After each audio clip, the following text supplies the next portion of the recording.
우리 하나님 예배하는 모든 성도님들 가운데 주님께서 주시는 크신 은혜와 평강이 늘 함께 하시기를 바랍니다. 우리 하나님의 도우심과 또 하나님의 돌보심이 특별히 혼란 가운데 있는 우리나라 가운데 함께 하기를 우리는 또한 기도해야 할 때입니다. 네, 그리스도 예수님께서 오신 이 성탄을 기다리면서 우리는 대림절 두 번째 예배 주일을 드립니다. 그리고 성소주일로 함께 지키며 예배를 드리고 있습니다. 오늘 우리가 읽은 이 본문의 말씀은 마태복음 맨 앞에 나오는 말씀이기도 합니다. 여러분, 이 마태복음은요, 성경에서 4개의 복음서 중에 가장 앞에 위치하고 있는 그 복음서입니다. 맨 앞에 있다고 해서 마태복음이 가장 먼저 기록된 것을 의미하지는 않습니다. 기록된 순서로 본다면 마가복음에서 시작해서 이제 마지막으로 요한복음에 그렇게 이르게 됩니다. 이 4개의 복음서는요, 각각 다른 사람에 의해서 하나님의 말씀으로 기록되어 있습니다. 처음에는 각각 또한 다른 대상을 염두에 두고 이 복음서는 기록이 되어 있습니다. 그렇기 때문에 이 각 복음서는 문체도 다르고 자주 사용하는 용어도 단어도 다 틀립니다. 각각 다른 특징과 이런 모습을 다 가지고 있다라는 것입니다. 그래서 복음서는요, 각각 다른 별명도 가지고 있습니다. 저와 여러분도 자라면서 어떤 별명들 가지고 계시죠? 특징과 모습을 보면서 이런 별명을 붙이기도 합니다. 고대 교부였던 이레니우스는 그가 설명한 것에 유래해서 이제 각 복음서에 이런 별명이 있습니다. 에스겔과 요한계시록에 나오는 4가지 생물이 환상으로 그렇게 보게 됐는데, 이 4가지 생물과 4가지 복음서를 연결해서 이렇게 붙인 것입니다. 사람, 사자, 소, 독수리, 이렇게 4가지 생물이 환상 중에 나오게 되는데요. 그런데 이 4개 복음서가 연결이 되는 것입니다. 여러분, 여기서 마태복음은 무엇과 연결이 되겠습니까? 그림의 바로 밑에 있는 겁니다. 사람과 연결이 됩니다. 왜 마태복음을 사람에 비유했느냐 하면요, 마태복음은 족보로 시작하고 있기 때문입니다. 그래서 예수님께서 인간으로 오셨다라는 것을 다른 복음서보다 더 자세하게 설명하고 강조하고 있습니다. 예수님의 인간됨 에 대해서, 예수님의 인성에 대해서 잘 보여주고 있기 때문입니다. 마가복음은 사자에 비유했는데요. 왜냐하면 마가복음의 첫 시작은 뭐로 시작하냐면 광야에 외치는 소리로 시작하고 있어요. 세례 요한의 선포로 시작하고 있습니다. 마치 사자처럼 표효하는 것처럼 세례 요한의 이 선포로부터 복음이 시작되고 있기 때문입니다. 누가복음은 소에 비유했습니다. 소는 주로 제사에 바치는 제물이었는데, 누가복음은 그리스도의 죽음과 속죄에 대해서 잘 말씀해 주고 있기 때문입니다. 그리고 마지막 요한복음은 독수리입니다. 독수리는요, 태양을 향해서 높이 올라갑니다. 이것처럼 요한복음은 그 시작부터 예수님의 이 하나님 되심, 예수님의 신성에 대해서 강조해서 말씀하고 있습니다. 그래서 독수리에 비유하고 있어요. 여러분, 이처럼 성경에는 4개의 복음서가 있습니다. 4가지의 복음서이지만 중요한 것은 이 4개의 복음서가 하나의 복음을 전하고 있다는 것입니다. 복음서는 4개이지만 여러분, 그들이 전하는 복음은 하나인 것입니다. 예수 그리스도인 것입니다. 4개의 복음서는 모두가 하나의 목적을 가지고 있습니다. 그리고 하나의 중심된 내용과 주제를 다 가지고 있습니다. 그것은 바로 예수 그리스도인 것입니다. 예수님께서, 하나님께서 약속하신 바로 그 그리스도이시고 구원자 되심을 증언하고 증거하고 있는 것입니다. 그리고 예수 그리스도를 믿어 구원과 생명을 얻는다라는 것을 전하고 있는 것이요. 다른 복음은 없습니다. 복음서에는 예수님의 이 탄생으로부터 시작해서 주님께서 행하신 그 일들을 다 기록해서 알려줍니다. 그리고 이 모든 것을 통해서 사람들에게 열어주고 있는 하나의 복음이 있습니다. 그것은 바로 예수님께서, 하나님께서 보내신 그리스도이시다라는 것입니다. 사람들이 이를 믿어 구원을 얻게 하는 복음인 것입니다. 요한복음 20장 31절에 이렇게 말씀합니다. 오직 이것을 기록함은, 왜 요한복음을 기록했느냐? 더 넓게는 왜 4개의 복음서를 다 기록했느냐? 또 성경 전체를 이렇게 기록해서 사람들에게 이렇게 하나님의 말씀으로 왜 주셨는가? 그 이유에 대해서 설명을 하고 있습니다. 너희로 예수께서 하나님의 아들 그리스도이심을 믿게 하려 하며, 또 너희로 믿고 그 이름을 힘입어 생명을 얻게 하려 함이라. 아멘. 왜 성경을 우리에게 주셨는지 말씀하고 있어요. 너희로 예수님께서 하나님의 아들 그리스도 되심을 믿게 하려 함이고 또 믿어서 그 이름을 힘입어서 생명을 얻게 하기 위해서 우리에게 이 말씀을 주신 것입니다. 우리는 성경이 우리에게 말씀하고자 하는 이것을 우리는 기억해야 합니다. 그것이 아니면 보기는 많이 봐도, 여러분 읽기는 많이 읽어도 정작 보아야 할 것을 보지 못하는 이런 상태에 놓이게 되는 겁니다. 알아야 할 것을 알지 못하는 상태에 놓이고 마는 것입니다. 오직 예수 그리스도, 그리고 예수 그리스도를 통하여 하나님은 세상과 사람과 우리를 향한 구원의 역사를 여시고 하나님의 나라를 오게 하신다라는 것을 우리는 기억해야 합니다. 성경을 통해서 우리에게 주시는 이 최종적인 것은 예수 그리스도를 보고 예수 그리스도 안에서 사람과 우리를 향하신 하나님의 구원의 역사를 우리는 주목해서 보아야 합니다. 성도 여러분, 그런데 히브리서의 말씀에 보면 성도가 믿음으로 살아가는 것도 이와 같다고 그 비결과 그 방법에 대해서 한 가지를 말씀하고 있습니다. 그것은 예수 그리스도를 바라보는 것입니다. 히브리서 12장 1절과 2절의 말씀에 이렇게 기록하고 있습니다. 그 앞에 보면 11장에 많은 믿음의 사람들에 대해서 다 기록합니다. 그들이 무엇을 했는지를 다 설명하고 있어요. 그러면서 12장 1절과 2절에 보면 이처럼 수많은 허다한 증인과 같은, 구름과 같은 이 증인들이 다 있는데 그들을 통해서 이것을 보라라는 것이에요. 그들은 믿음의 경주를 했습니다. 죄와 유혹과 얽매이기 쉬운 것들을 다 벗어버렸습니다. 그리고 무엇을 한 것입니까? 믿음의 주요 온전케 하신 이인 예수 그리스도를 바라본 것입니다.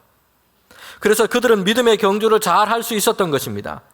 하나님의 말씀인 성경은 성도들의 삶을 믿음의 경주에 비유하고 있습니다. 목표를 향해서 달려가는 것입니다.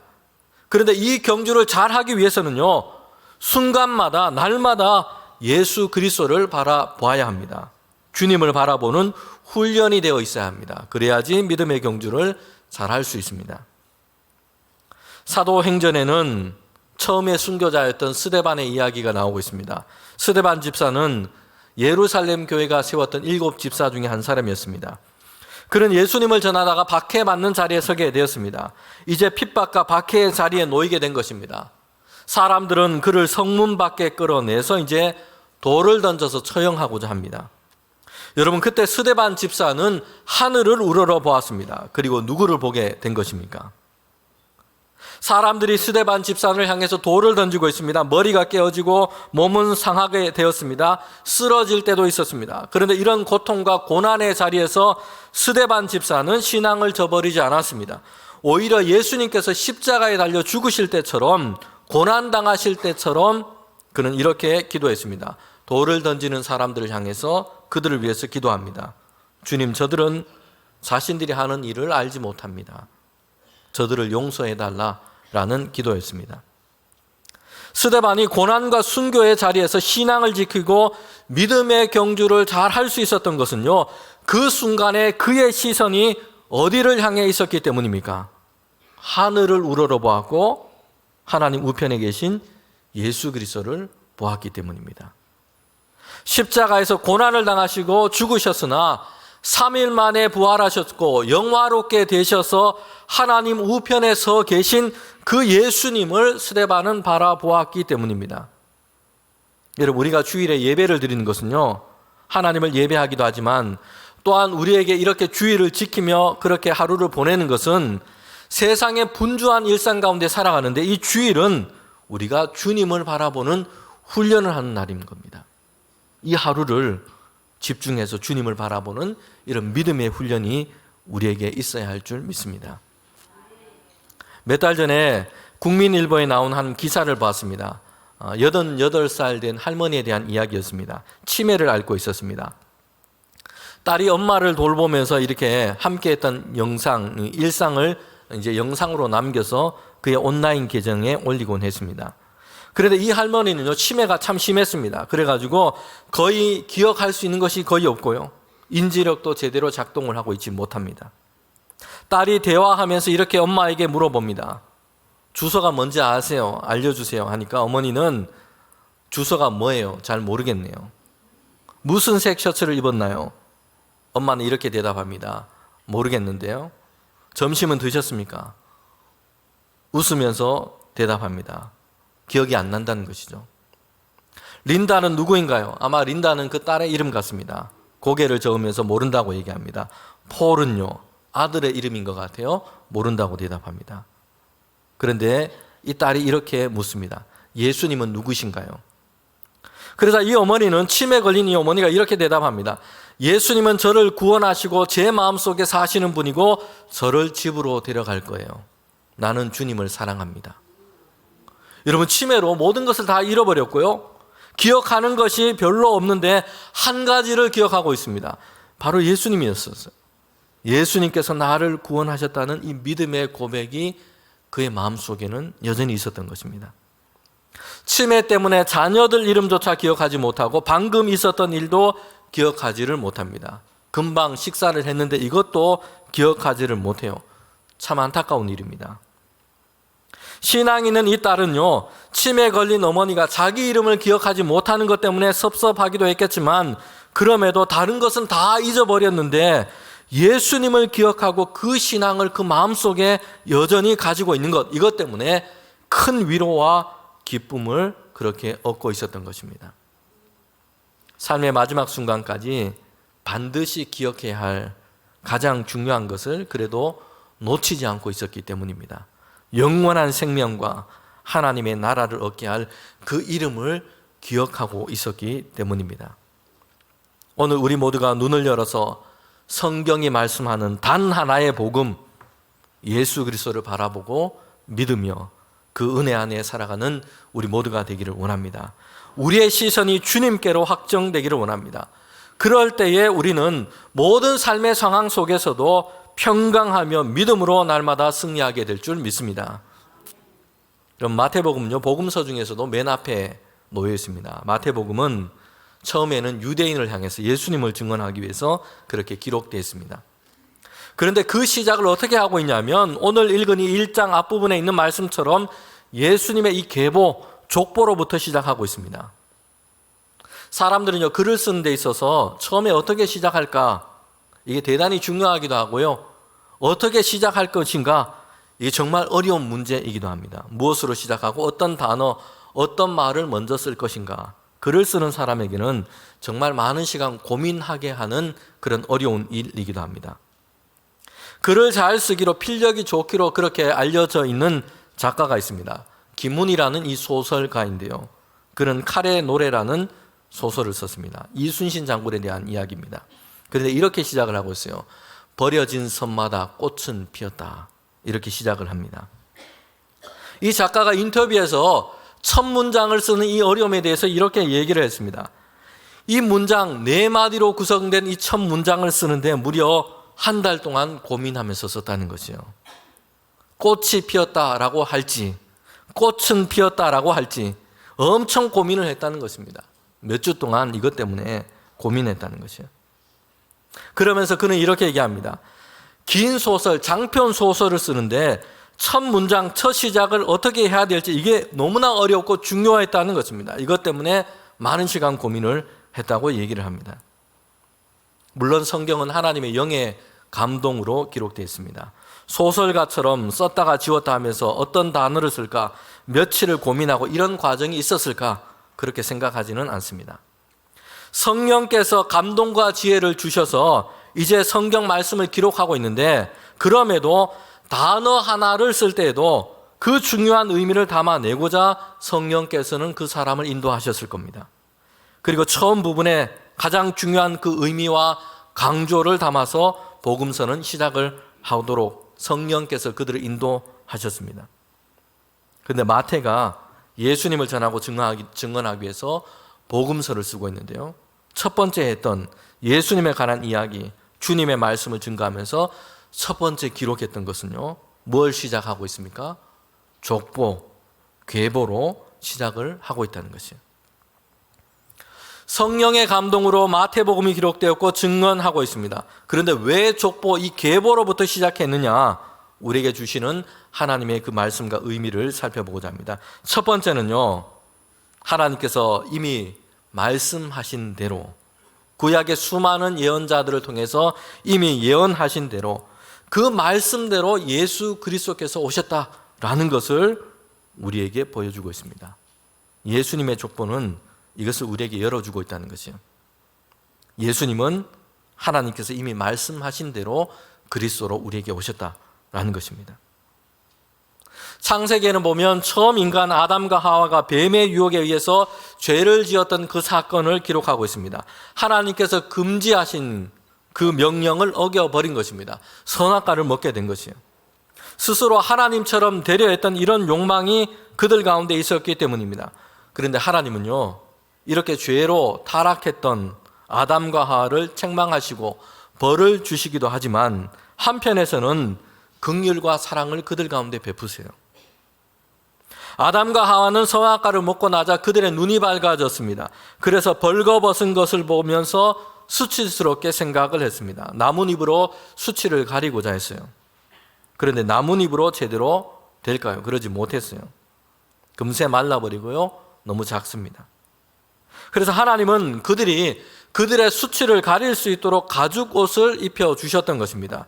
비록 죄 가운데 있었지만 하나님의 명령을 어기고 벌을 받게 되었지만 그럼에도 하나님은 사람을 향한 긍휼과 그 사랑을 중단하지 아니하시고 베풀어 주신 것입니다. 죄를 범했던 아담과 하와 그리고 그들을 유혹했던 뱀에 대해서 하나님께서 벌을 내리시고 책망하시는 말씀하세요. 그 중에도 보면 뱀, 즉 사단에 대해서 이렇게 말씀을 하고 있습니다. 창세기 3장 14절부터 15절에 보면 뱀은 이제 저주를 받아서 배로 기어다니게 될 것입니다. 그리고 여자와 여자의 후손과는 원수가 되게 되는데 여자의 후손이 뱀의 머리를 상하게 할 것이다 라고 말씀하고 있습니다. 여러분, 이 구절은요, 성경에서 예수님에 대한 예표의 처음 말씀으로 그렇게 우리에게 알려져 있습니다. 예수님은 그리스도로 여자의 몸으로 나시지만 사단의 머리를 상하게 하시고 사단의 권세를 깨뜨려 버리실 것입니다. 하나님을 떠나 죄 가운데 있는 사람들을, 그 죄의 권세 아래서 종노릇하는 그 사람들을 향해서 하나님은 긍휼과 은혜를 베푸십니다. 하나님께서는 한 아들을 보내시는데, 예수 그리스도를 보내시는데 그가 뱀의 머리, 사단의 권세를 깨뜨려 버리십니다. 그리고 죄의 권세 아래에 놓여 있는 사람을 해방시키시고 하나님의 구원의 은혜를 베풀어 주시는 것입니다. 그 그리스도를 하나님께서는 우리에게 보내주신 것입니다. 여러분, 이렇게 하나님께서 그리스도를 우리에게 보내주시는데 어떻게 오시느냐?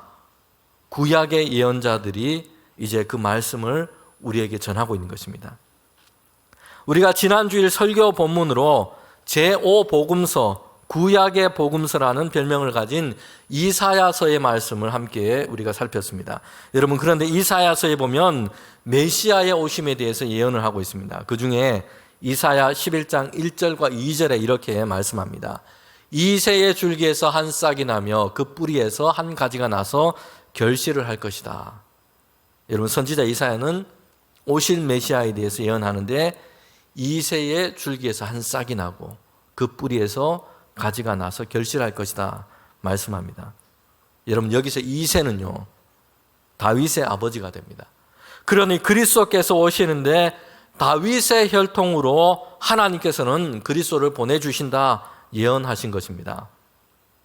누가복음서에는 예수님의 탄생을 알리는 천사가 이제 목자들에게 이렇게 말을 합니다. 누가복음 2장 11절부터 12절에 보면 오늘 다윗의 동네에 너희를 위하여 구주가 나셨으니 곧 그리스도 주시니라. 여러분, 여기에서도 보면 다윗의 동네, 다윗의 고향인 베들레헴을 얘기하고 있습니다. 지리적인 공간을 1차적으로는 뜻합니다. 그런데 다윗의 혈통을 통해서 그리스도가 육신으로 오신다는 것을 간접적으로 말씀해 주고 있기도 합니다. 이처럼 예수님은 하나님께서 예정하시고 하나님께서 말씀하신 대로 오십니다. 예수님께서는 우리를 구원하시는 그리스도로 이 땅에 오셨습니다. 그런데 그냥 되는 대로 갑자기 그냥 오신 것이 아니고요, 이미 하나님께서 작정하시고 예정하시고 계획하시고 말씀하신 대로 그리스도로 이 땅에 오신 것입니다.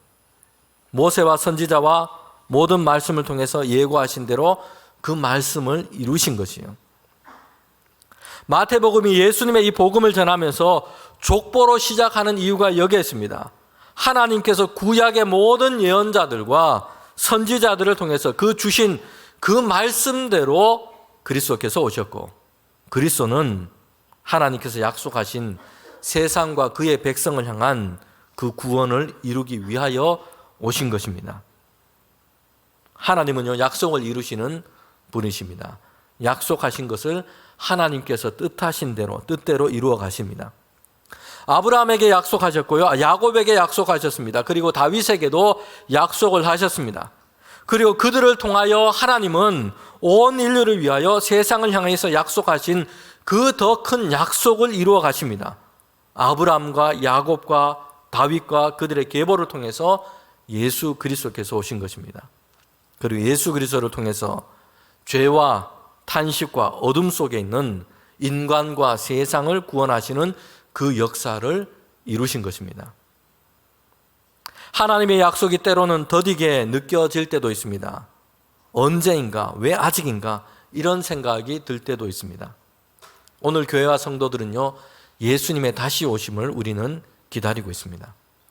예수님께서는 부활하시고 승천하시면서 사도들과 성도들에게 이렇게 약속하시며 말씀하셨습니다. 내가 올라간 대로 다시 올 것이다. 다시 너희들에게 올 것이다. 라는 약속이었습니다. 2000년이 지났지만 아직입니다. 이전의 성도들도 주님의 다시 오심을 기다렸습니다. 그러나 아직입니다. 그런데 주님께서는 약속하신 것을 반드시 이루십니다. 성도가 할 일은요, 우리에게 주신 이 약속이 언제 이루어질까? 날짜를 추측하고 계산하면서 그렇게 조급하게 하는 것이 아닙니다. 오늘을 영적으로 잠들어 있지 않고, 하나님을 잊어버리지 않고, 세상과 제약과 벗하며 살지 않고요, 오늘을 깨어서 믿음을 지키며 살아가는 것이고요, 오늘을 성령의 충만함으로 살아가는 것이고, 그리고 오늘을 하나님의 말씀대로 살아가면서 우리는 다시 오실 주님을 기다리는 것입니다. 마태복음 1장 1절은 이렇게 시작하고 있습니다. 아브라함과 다윗의 자손 예수 그리스도의 계보라. 그러면서 예수님께서 오신 그 계보를 길게 전하고 있습니다. 여러분, 여기서 보면 유대인들이 좋아하는 두 인물이 등장하고 있습니다. 아브라함은요, 이스라엘 백성이 하나님의 백성됨으로 시작되었던 그 시작이었습니다. 믿음의 조상이라 불리고 있습니다. 또한 한 사람이 등장하는데 다윗입니다. 다윗은 이스라엘의 왕이 되었던 자였습니다. 하나님이 기뻐하셨던 사람이었습니다. 다윗은 하나님께서 이스라엘 가운데 세우신 왕위의 상징적인 존재와도 같습니다. 이렇게 아브라함으로부터 시작해서 다윗을 통과해서 이어지는 이 계보를 통해서 하나님께서 말씀하신 대로 예수님께서 태어나신 것이죠. 하나님께서 선지자를 통해서 주신 말씀대로 그대로였습니다. 여러분, 마태복음은 이런 예수님의 계보를 설명하면서 시작하고 있습니다. 아브라함에서부터 다윗까지 14대, 다윗으로부터 바벨론에 의해 정복될 때까지, 패망할 때까지 14대, 그리고 바벨론 포로로부터 예수님까지 14대의 계보입니다. 여러분, 그런데 이 마태복음은요, 예수님께서 오신 이 가문의 혈통, 이 족보를 지금 자랑하고자 하는 것이 아니라는 것을 우리는 기억해야 합니다. 마태가 전하는 이 족보 그 자체가 여러분 이것을 우리에게 잘 보여주고 있습니다. 오늘 우리가 읽은 이 말씀 원래는 1절부터 17절까지 다 본문에 해당이 됩니다. 그런데 이례적으로 예수님의 이 족보에 보면 여성들의 이름이 등장하고 있습니다. 3절에 보면 다말이라고 하는 이름이 나오고 있고요, 5절에 보면 라합과 룻이 나오고 있습니다. 그리고 6절에 보면 이름은 직접 나오고 있지 않지만 우리아의 아내라는 그런 이름이 나오고 있습니다. 16절에 보면 예수님의 어머니 마리아의 이름이 나오고 있습니다. 성도 여러분, 우리나라 이 족보에도 보면 여성의 이름이 사실 예전에는 그렇게 기록되지 않았었습니다. 이스라엘 민족도 마찬가지였습니다. 여성들은 족보에 그 이름이 보통은 기록되지 않았습니다. 그런데 마태복음은 예수님께서 오신 그 주님의 계보를 기록하면서 여러 명의 여성의 이름을 다 기록해 놓고 있습니다. 주님께서 오신 계보인데 여성의 이름을 이렇게 다 기록하고 있다는 것입니다. 마태복음의 이 계보는요, 예수님께서 오신 그 혈통의 찬란함이라든지 위대함을 보여주고자 한 것이 아닙니다. 오히려 흠투성인 인생들에게로 치유자이시고 구원자이신 예수님께서 오셨다는 것을 우리에게 말씀하고 있는 겁니다. 여성들의 이름은요, 이스라엘의 이 지금 나와 있는 이 계보, 그들의 역사가 가지고 있는 그 불완전함, 그들이 행했던 수치와 죄악들을 그대로 다 보여주고 있습니다. 그럼에도 예수 그리스도께서 그들의 계보를 통하여 주님께서 오셨다는 것을 말씀하고 있는 겁니다. 여러분, 다말이 누구입니까? 시아버지인 유다를 속이고 동침해서 자식을 낳았습니다. 라합과 룻은 혈통적으로는 이스라엘 사람이 아니고 이방 여자였습니다. 더군다나 라합은 그의 직업이 기생이었습니다. 그리고 우리아의 아내 밧세바가 나오고 있어요. 여러분, 다윗은 이 다윗의 아내가 된 이 여성이었습니다. 그런데 이전에 이 밧세바는요, 다윗의 부하였던 우리아의 아내였던 것입니다. 다윗이 남편이 있었던 이 밧세바를 범하게 되는 이 죄악을 저지르게 된 것입니다. 그리고 자신의 죄를 덮겠다고 남편 우리아를 전쟁터에서 죽도록 만들었습니다. 그리고 밧세바를 아내로 취하게 된 것입니다. 다윗은 이 밧세바를 통해서 솔로몬을 얻게 된 것입니다. 6절에 보면 이렇게 말씀하고 있죠. 다윗은 우리아의 아내에게서 솔로몬을 낳았고, 마태가 전하는 계보를 보면 다윗이 우리아의 아내에게서 솔로몬을 낳았다라고 얘기를 하고 있어요. 여러분, 벌써 몇백 년이 지났지 않았습니까? 그런데 다윗의 죄악과 허물이 그대로 드러나게 되는 우리아의 아내라는 말을 그대로 쓰고 있다는 것입니다. 이 말은 좀 빼고 밧세바에게서 솔로몬을 낳았다 이렇게 하면 더 좋을 것 같은데, 여러분, 그렇게 하고 있지 않아요. 우리아의 아내에게서 솔로몬을 낳았다고 얘기를 합니다. 뿐만 아니라 바벨론의 포로가 된 것도 계보에 다 기록하고 있고요. 그들이 하나님을 떠나 불순종해서 이스라엘은 바벨론에 의해서 멸망당하고 포로로 잡혀갔습니다. 이 부끄러운 역사, 아픔의 역사를 그대로 이 계보는 갖고 있는 겁니다. 성도 여러분, 마태는 예수 그리스도가 오신 아브람과 다윗의 그 계보를 이야기하고 보여줍니다. 그런데 우리가 생각하고 기대하는 것과는 좀 다릅니다. 인간의 연약함, 그들의 죄악, 오점투성이를 다 담고 있습니다. 족보로 자랑할 만한 이런 내용, 이것이 아니라 오히려 자랑하지 못할 그런 내용을 다 담고 있습니다. 낳고 이렇게 해서 예수 그리스도에게 향해 가고 있습니다. 여러분, 그런데 그 족보는요, 인간의 오점, 실수, 죄악들이 들어있는 그런 역사였습니다. 불륜, 전쟁, 패망, 포로살이, 이런 죄악들이 그 사건 속에 다 들어있는 겁니다. 계보 속에 있는 인간의 역사와 사람들의 모습은요, 크게 영광스럽거나 자랑할 것이 못 되는 이런 많은 면들이 다 거기에 담겨져 있습니다. 그런데 이 이야기, 모든 이야기의 끝에 지금 누가 계신 겁니까? 누구를 향해서 가고 있는 겁니까? 예수 그리스도께서 오신 것이요. 여러분, 그렇게 해서 그 계보의 역사는 완전히 바뀌게 된 것입니다. 죄인들의 역사였지만, 그러나 이제 예수 그리스도께서 그들 가운데 오셔서 이제 하나님의 경륜과 하나님의 은혜의 역사와 구원의 역사를 보여주게 되는 계보가 된 것입니다. 흠투성인 인생들에게로 여러분, 예수 그리스도께서 오신 것입니다. 패트리 쉘이라고 하는 교수가 있는데요, 학생들에게 예수님의 이 복음의 이 역설, 그 진리를 그들에게 설명해 주고자 했습니다. 그래서 종이 상자를 가지고 왔어요. 학생들에게 나눠줍니다. 그리고는 종이 상자를 마음껏 구멍을 내보라, 그렇게 얘기를 했어요. 학생들은 칼과 가위로 구멍을 뚫고 오리고 찌그러뜨리고 이렇게 했습니다. 그러자 이번에는 쉘 교수는 학생들에게 이렇게 얘기합니다. 부서진, 망가진 그 종이 상자를 테이블 위에 올려놓으라는 것이에요. 그리고 그 안에 전등을 켜보라 라고 얘기했습니다. 여러분, 그러자 당연히 이 망가진 그 구멍 사이로 이제 빛이 나오게 된 것입니다. 복음의 역사를 보여주고 있습니다.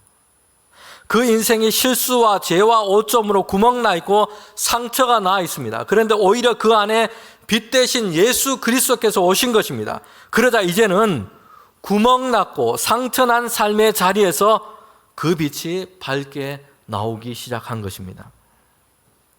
우리의 인생도, 인간의 역사도 예수 그리스도께서 오셔서 이제 우리에게 오셔서 그렇게 바뀌게 될 줄 믿습니다. 실수와 죄, 허물, 흠투성입니다. 그러나 예수 그리스도께서 내 인생 가운데 오셔서 이제는 그 의미가 달라지게 된 것입니다. 실수에도 죄악에도 연약함에도 우리를 위하시는 하나님의 은혜와 그 사랑이 구멍난 상처를 통해서, 흠난 인생을 통해서 이제는 더 분명하게 드러나게 될 것입니다. 우리의 삶의 역사에 이제 예수 그리스도께서 오셨습니다. 함께 기도하겠습니다.